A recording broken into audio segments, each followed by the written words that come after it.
the Southeast Michigan Chamber of Commerce and the Monzo Group. We want to welcome you here today. And this is what I call democracy in action. You know, how about a round of applause for this country where we can do these kinds of things. And we got a guest of honor here today with Perry Johnson. And the Chamber, by the way, for those of you that don't know or didn't attend the last luncheon, we endorsed the Johnson campaign. And so, Perry, if you come on up here, please. You're going to actually get a chance to talk too. So, yeah, how about that? Yeah, how about it? But in any event, what I wanted to say was the Chamber did an analysis and took a look at the candidates that are on the field right now, and some time ago. And I will just make a few statements. I have been very concerned about the state of Michigan and the economy and the direction that it's taken over not only the last 8 years under the Democratic watch, but even prior to that. The Republicans were in place, Rick Snyder for 8 years, and then the Democrats came along, and I haven't seen anything that's been decidedly different in terms of the economy or the growth of the state. And I've been very disappointed as the Chamber executive on behalf of all of us and our members in particular. And so I don't know if most of you are aware of it, and Perry, you may want to correct me, but since the Whitmer administration came into place about 8 years ago, the budget in the state was about $55 billion, I believe. And today it's $85 billion. And I haven't seen a whole lot of other people show up here. So I'm not sure where it is that we're spending this money necessarily, but we need to bring somebody to the table that can get a handle on the budget here in the state of Michigan and try to reel in the costs and do the same. And so the appeal for me, for Perry in particular, has been the fact that he has saved hundreds of millions and billions of dollars for major corporations all around the world. And in some cases, corporations' budgets are much bigger than the budget of the state of Michigan. So this isn't like, well, can this guy really do this? You know, he's been doing it. This is his forte and what he does. So we are so glad to endorse him at the Southeast Michigan Chamber of Commerce. And so, yeah, there you go. I want to introduce Erick Monzo, who is our host from the Monzo Group. Erick, if you say a few words, and then if you would introduce Perry, please. Ladies and gentlemen, welcome. I appreciate you guys all taking the day out and for this exciting event. We are extremely honored and privileged. With anything the Chamber needs from us when they reach out and they have an ask, it means a lot to us. It means they trust us. It means that they want to get in front of an audience that I believe is extremely intelligent, an audience that is devoted to their community. And so, an ask is always answered when the Chamber's here. And to have somebody like Perry come here in this very small crowd is super exciting for me and very humbling. So with that said, take time and impress everybody here. We're super excited.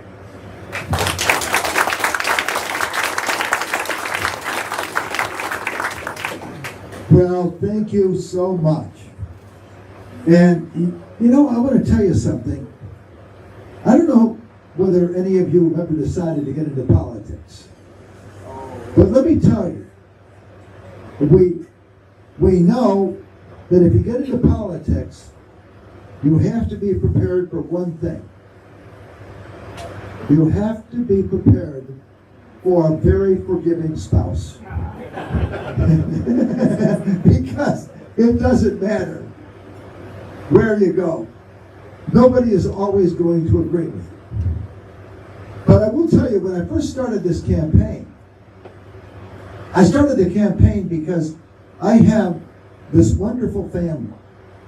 And I have 3 sons. One of them is here. That's my son, Perry. You can stand up. Okay? There he is. My son, Perry, he is a person that will be staying in the state because he started a mortgage company at 17. He graduated from Michigan State in, I guess, about 19 months. He got a degree in economics. He had to sell me on the idea of having this mortgage company, but here he is.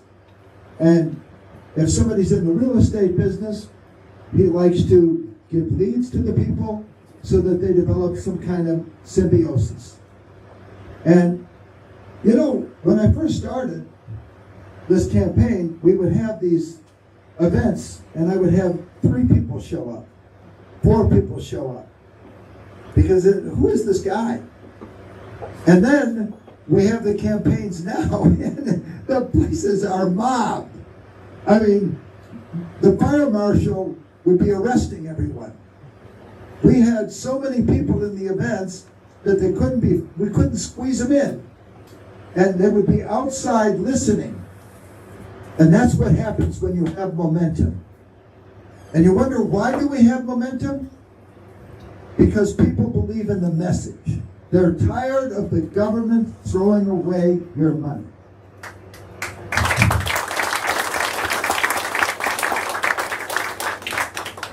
Now, I know that it's hard to vote for somebody without knowing anything about it. And so what I'm going to do is give you a 3 or 4 minute biography of my life. It all started a long time ago because I had a dad who was a pilot in World War II, a mother who was a nurse in the Army WACs. And they met at this New Year's Eve party. And it was a hell of a party. And I'm here today. When I say we had a great life, we did. I grew up in a 600 square foot home. We had 1 bathroom and we had 3 kids, and many of you can relate to that. And I ended up going to school at St. Mary's. Now, I grew up in Dalton, Illinois, and St. Mary's was in Riverdale, a mile away, and my first teacher was Sister Mary Dolores. I had her when I first got in, and I had her in 8th grade because she became the principal. And when I was in 2nd grade, I became an altar boy. And my goal in 2nd grade was to be the first American Pope. It did not work out. There was Mary Ellen Miller in like 6th grade, and I knew I was attracted to women. And by the way, when I went to school, nobody had to ask me what sex I was. I knew.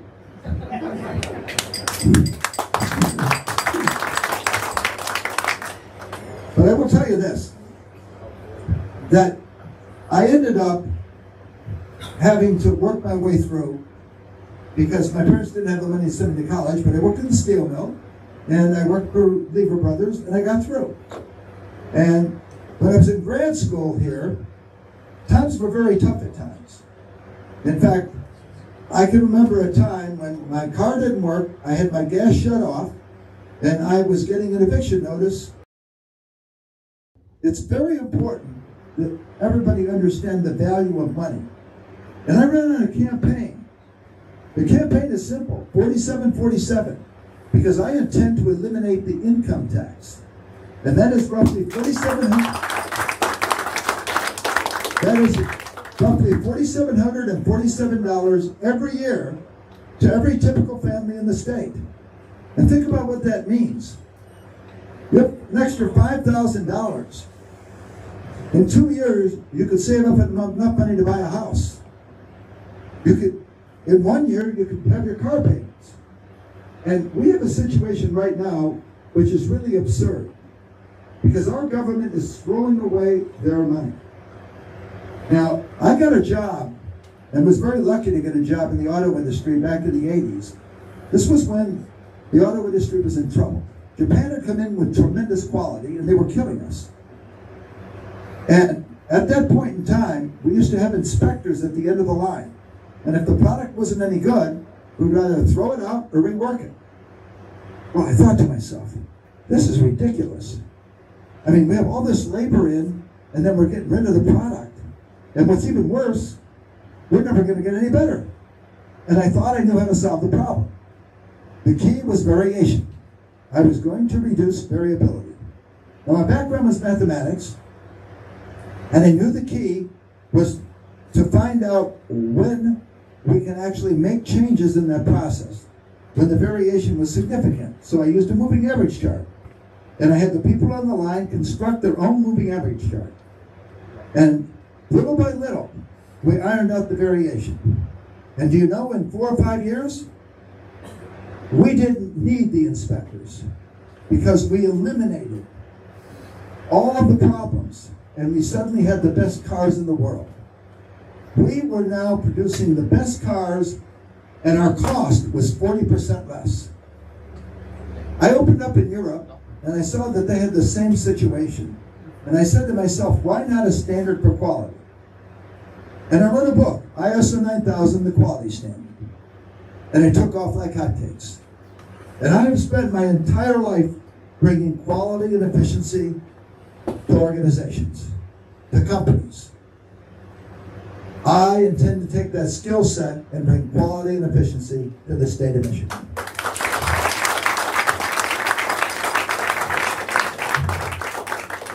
Now I'll tell you this, and I'll level with you, that if I took you up in the helicopter, we'd probably die. If I had you riding the bus and I'd be the guy driving that bus, heck, my whole team would be dead.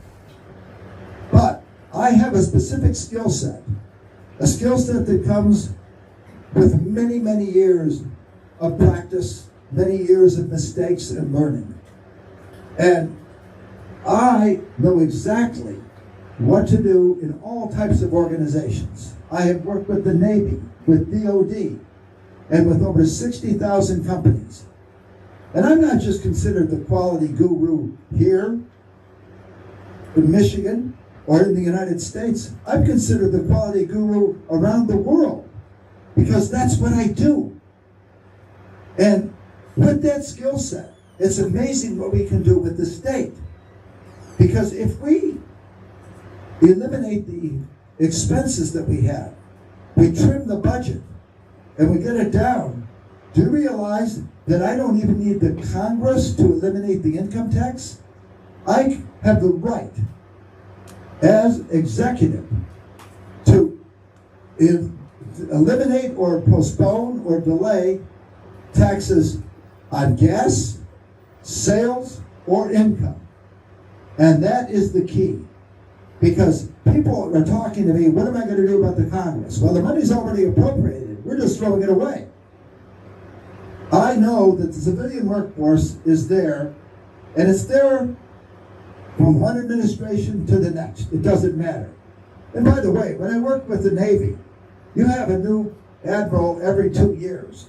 But the civilian force remains constant.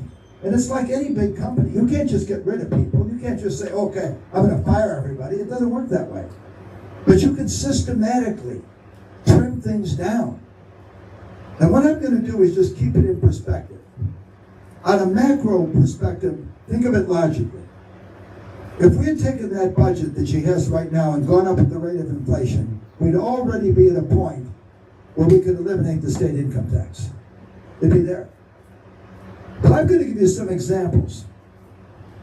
I know that we need the mega audit. You don't just rush into something. You need the Michigan Efficiency Government Audit to find out the low-hanging fruit, where our weaknesses are, how we can have immediate results. I know that. And to do anything other than that is just plain stupid. But you have to go first, take a look at what's going on, and then you analyze where you could really make the improvements. But our government doesn't do that. No. I'm going to give you one example. What is one of the most important objectives in this entire state? Education.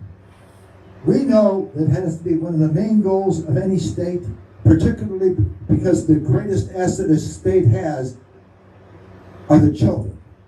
And we love the children. They're the most important thing in the world to us. But we know that we wanted to improve the quality of reading in 4th graders and under. That was a very worthy objective. So our governor says, we're going to allocate $1 billion a year to that end. And she did. $1 billion every year. She spent about $8 billion.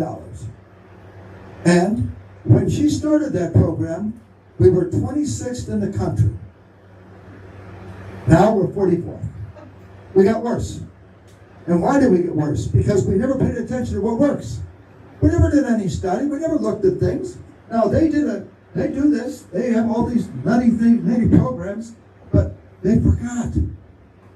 They eliminated phonics. And how do you learn to read? You need to know how it sounds.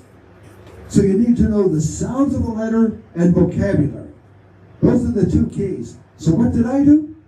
With my kids, as Perry knows, I started all my boys on the letter factory. I started them at 1 year old. Every letter makes the sound. The A says ah, the B says ah. Because you start early and you systematically take a look at what makes sense. Now, we wanted to improve the economy. So they said we're going to create jobs. Now this is a real good one. You guys are going to kick out of this. Ladies, we're going to kick out of this because this is the nuttiest thing I've ever heard of. They decided that they were going to do a study on how they're going to create jobs. And they said, well, we don't know whether or not our studies are really that effective, so let's do a study on our studies. And they did. And they spent millions of dollars. And they came up with this number. 25,752 jobs are going to be created. They're going to do this through the MEDC. And they allocated $1.8 billion to that end. That's a real number. It was spent. And they created 602 jobs. $3 million a job. Hey man, give me $3 million. You know, I mean, that's great. I'm going to hire Perry. He can sleep all day. You think about the nuttiness. And, for example, John James, he got $2 million because he said he was going to create 106 jobs.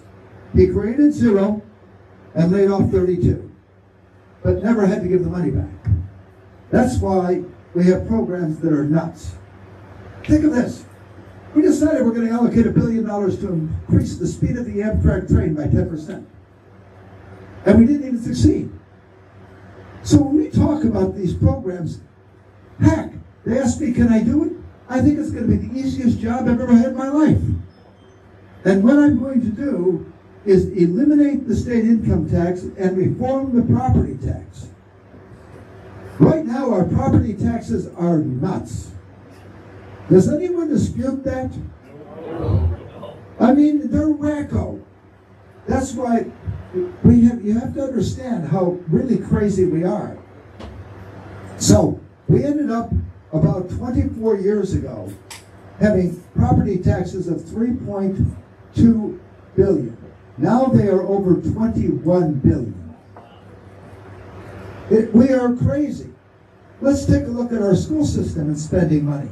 We have 300,000 fewer students than we had 20 years ago. But yet, we have 30,000 more people in the school system teaching and administrating. Why? Because we have practically one administrator for every teacher. We've got this huge administration network that's crazy.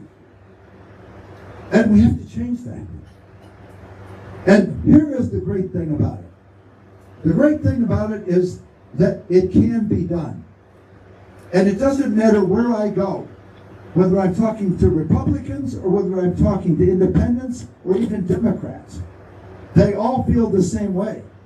Friday night I was giving a talk at a home. There were about 40 people at this home, and they were all listening. Do you know in the 40 people there were only 5 Republicans? All the others were Democrats and independents, and they all supported me. Now, I'm a fellow that has the background to do what I say I can do, because that's my business. And if you want to get something done, you have to be somewhat realistic. For example, if my mother needed to have heart surgery, I know one of the greatest guys I know in the world is a physicist, but I'm not going to have him work on the heart. Because I'm going to pick somebody who knows how to work on the heart. And if we want to have efficient government, why not go to a guy that spent his entire life doing this? In fact, has built one of the largest companies in the world doing this. And I know that if I'm going to do this, I can't be beholden to any special interest groups. That is why I did not accept any donations. Because I don't want to be beholden to anyone. You take a look at the data centers. You wonder why our electricity bills are so high? Well, I'll tell you why. Because we have 70 data centers. And then you have Jocelyn Benson, whose husband is getting a commission on these data centers. And You'd probably like to trade places with him, at least for the commission. And the bottom line here is he's getting $70 million. But when you have all that demand for the energy, the prices go up. And that is why it's a problem. So when John James accepted $106,000 from the people building the data centers, $39,000 from the people powering the data centers, heck, obviously you can't be impartial. And that's the problem that we have in our whole system. Think about the nuttiness of our government. I know I'm an outsider. I know I'm not really a politician. I know my wife told me, please don't do this. But think about it. What does a politician do? They spend their time getting money so they can run commercials. Then they run the commercials, they get elected, and their main job is to go out and try to raise more money so they can get reelected. And they have no experience running any large organization. It's hopeless. So is it any wonder we have the system we have? It's crazy. But on the other hand, we have to realize what a phenomenal state we have. It's an amazing state.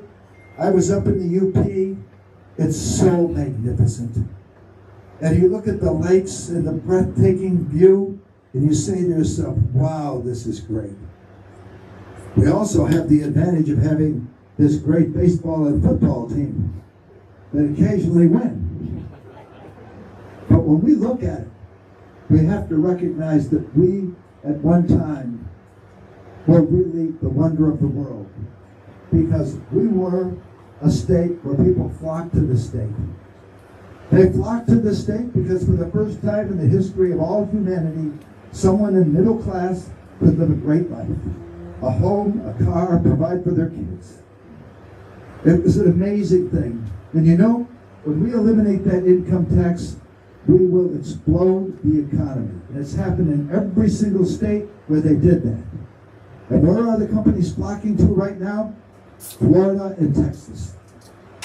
And when Tennessee, who had the same problem we did, decided to eliminate the income tax, suddenly they exploded. In fact, where did Ford put their new plant? Tennessee. And it's amazing what happens. Think about it, when you get people flocking to the state, everything happens because the value of property goes up. You suddenly have people spending more. You get sales tax. You get tax for gas. You get all of this action. And you know what's beautiful? We have people that are staying in the states, coming to the state, and we have our kids staying here. That is what we need. Think of how many kids or grandkids left.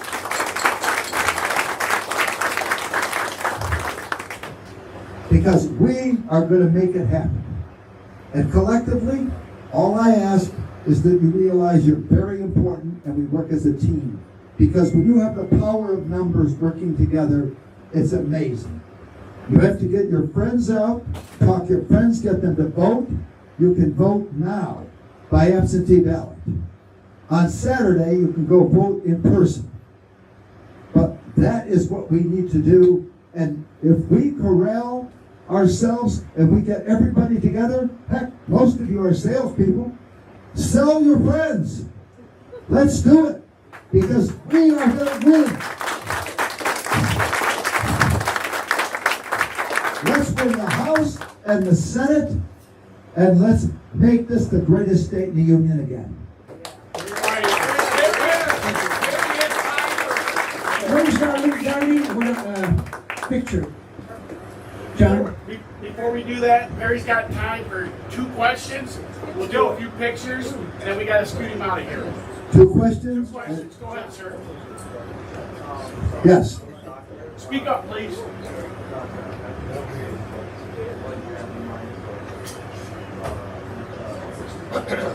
Well, no, he asked about the healthcare system. The question he asked is one of the most pressing questions right now facing this state and probably every other state. And I want to put things in perspective so everybody understands what's going on. In 1987, I first started insuring, and the cost of insurance at that point for one person was $19.18. Okay, at that time, there was a $100 deductible. That same policy that I have right now is just a little under $600, and that's a $2,500 deductible. What has happened is that we have an experience going on that's unlike anything we've ever seen. Now, I'm going to give you some examples, and I wrote a book, 2 Cents to Save America, about the problem. First, we have the insured, and the amount that's charged by the insurer depends on the insurer, not even the procedure. You can have a CAT scan, and one insurer for that CAT scan might pay $1,500, another might pay $900, and another might pay $2,500. We don't even know what we're paying. And you need to have transparency. We need to have competition across state lines, because otherwise we're getting reamed. In addition to that, we have to recognize that the biggest population explosion in history occurred right after World War II. I mean, that's when I was born. That's when a lot of us were born. And we have the baby boomers now representing the largest single segment, and they live longer. Now, I'm going to tell you how much longer they live. When Abe Lincoln was shot and was killed, he was 56 years old. Life expectancy was 46. He was 10 years older than the average person lived at that time. Even in 1900, life expectancy for a male was 46. Now, we're hovering around 80. Of your children born now, 1 in 3 will live to 100.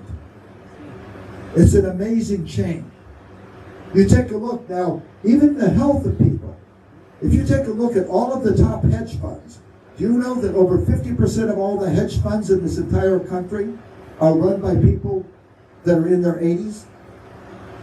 And who's the greatest investor of all time? Warren Buffett. He just released the helm, and he was like 93, 94. And what happened? When he decided to give the helm to somebody else, his stock plummeted. Because people are living longer and longer.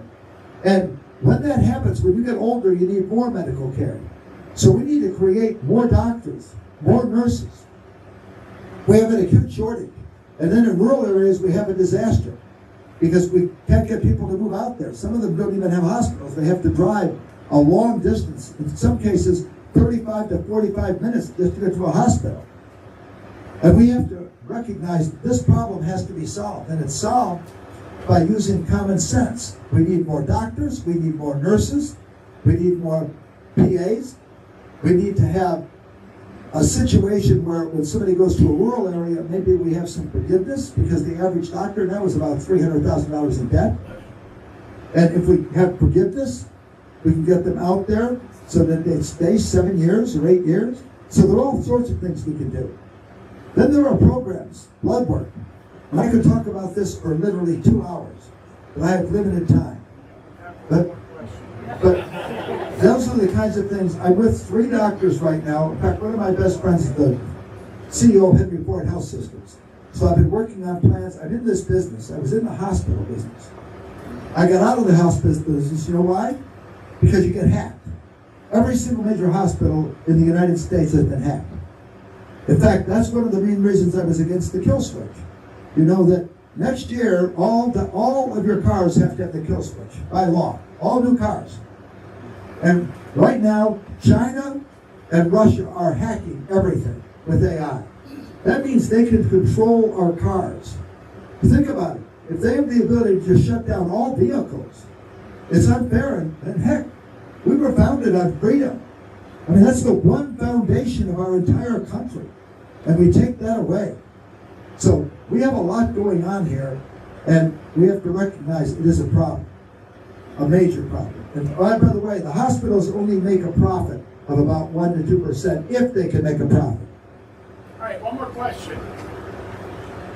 Yes, sir. Ma'am, I'll tell you what, ladies first, she got to you first. Come on up, ma'am, so we can hear you. Yeah. So I recently heard that you are against lock cameras. Against what? Lock cameras. I would love to know what your ideas are to kind of fight the big fight with lock cameras. Well, I'm a believer in freedom. You know, I take a look at, I go out to New Hampshire, and I see the license plate say, live free or die. And I remember the book 1984, Big Brother. And I do not want Big Brother looking over me every minute.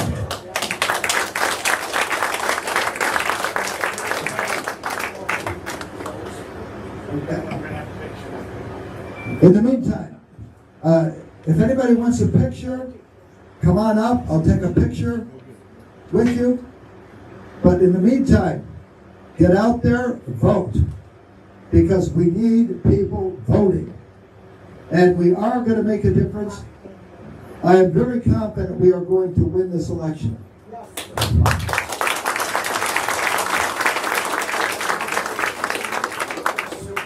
So there's a couple things.